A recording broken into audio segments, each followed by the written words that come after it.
ਸੂਰਜ ਦਿਨ ਨੂੰ ਚੜ੍ਹਦਾ ਆਏ ਤੇ ਮੈਂ ਰਾਤ ਨੂੰ ਚਾੜ ਕੇ ਬੈਠਾ ਵਾਂ। ਮੇਰਾ ਸੂਰਜ ਇਸ਼ਕ ਦਾ ਲਾਵਾ ਏ, ਜਿੱਥੇ ਨੂਰ ਨੂੰ ਕਾੜਦਾ ਬੈਠਾ ਵਾਂ।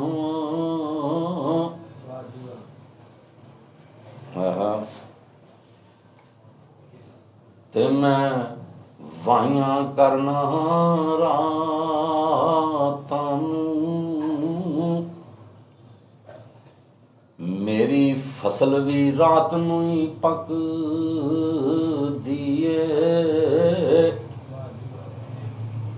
ਕਿਹੜੀ ਕਿਹੜੀ ਫਸਲ ਨੂੰ ਕੱਟਾਂ ਮੈਂ ਪਹਿਲੋਂ, ਇਹੋ ਵਿਚਾਰ ਵਿਚਾਰਦਾ ਬੈਠਾ ਵਾਂ।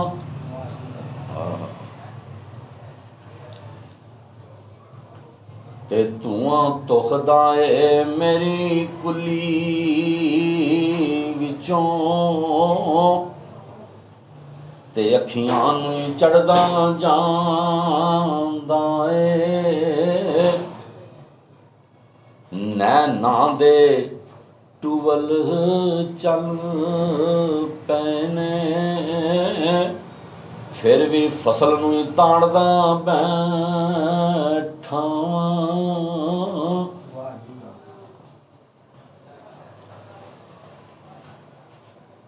ਓਏ ਮੇਰੀ ਫਸਲ ਮਕਈ ਤੇ ਗੰਦਮ ਨਹੀਂ,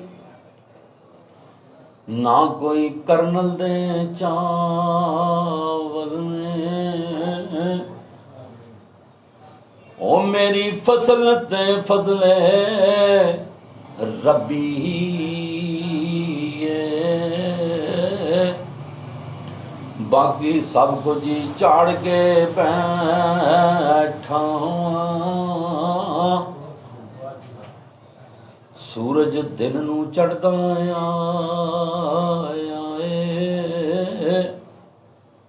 ਮੈਂ ਤੇ ਰਾਤ ਨੂੰ ਚਾੜ ਕੇ ਬੈਠਾ ਵਾਂ।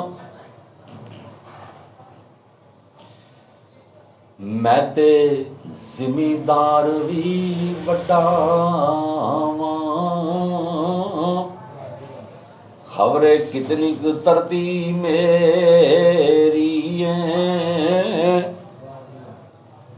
ਵੱਧ ਖਿਜ਼ਰ ਤੋਂ ਧਰਤੀ ਮੇਰੀ ਏ। ਮੂਸਾ ਈਸਾ ਤਾੜਦਾ ਬੈਠਾ ਵਾਂ।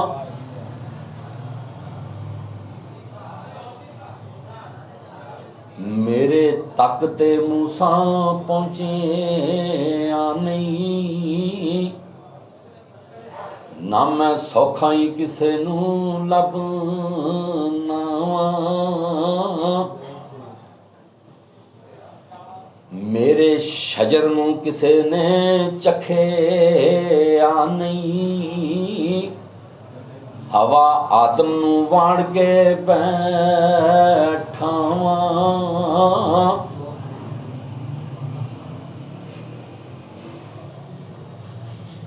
ਕੁੱਲ ਹੋ ਕੇ ਸੋਣਾ ਆਹਦ ਏ, ਮੈਂ ਵੀ ਕੁੱਲ ਤੇ ਨਾਲੇ ਆਹਦ ਆਂ। ਉਹ ਤੂੰ ਹੀ ਕੁੱਲ ਦਾ ਮਲਕਾ ਵਾਰਸ ਏ, ਬਸ ਰੂਪ ਹੀ ਤਾਰ ਕੇ ਬੈਠਾ ਵਾਂ। ਸੂਰਜ ਦਿਨ ਨੂੰ ਚੜ੍ਹਦਾ ਆਏ,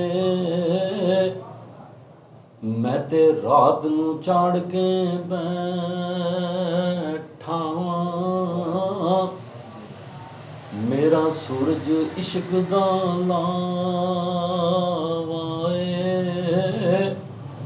ਉਹ ਜਿੱਥੇ ਨੂਰ ਨੂੰ ਕਾੜਦਾ ਬੈਠਾ ਵਾਂ